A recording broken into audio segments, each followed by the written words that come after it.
Eh bien, pour ce jour, j'ai ma petite ordonnance avec une prescription littéraire. Cher Ijaouele ou un manifeste féminin en 15 points, c'est bien le titre.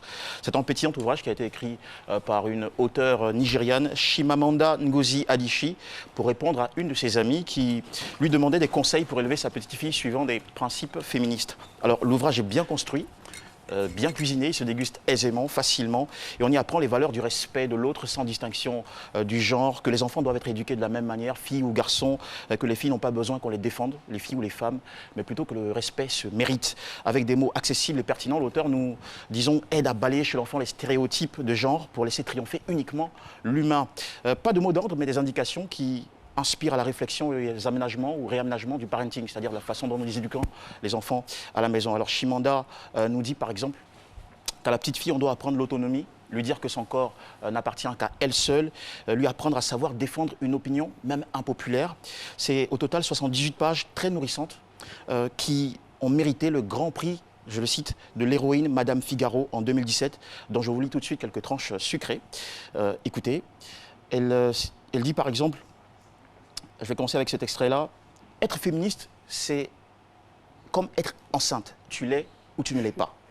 Le bien-être des femmes ne doit jamais dépendre de la bienveillance des hommes. Autre citation. Parce que la réalité de notre monde, c'est la différence. Et en l'éduquant à la différence, tu lui donnes les moyens de survivre dans un monde de diversité.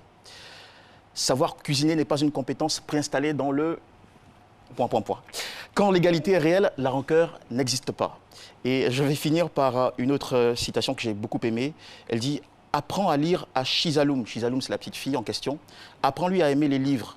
Le mieux est de lui montrer l'exemple au quotidien. » C'est-à-dire que quand un parent dit à son enfant « Aime la lecture, pratique la lecture », il faut d'abord que l'enfant ait l'habitude de voir son père ou sa mère lire à la maison pour apprendre par l'exemple. Et la fin, c'est... Et c'est vraiment la meilleure façon d'éduquer les enfants. On ne va pas dire à un enfant ne fume pas pendant que nous-mêmes on a une cigarette dans la main.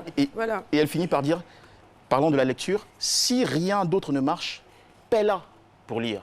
En d'autres termes, s'il faut encourager ton enfant en lui donnant de l'argent pour aimer lire, fais-le, parce que la lecture ouvre les clés ou les portes du monde. Voilà, merci beaucoup. Merci.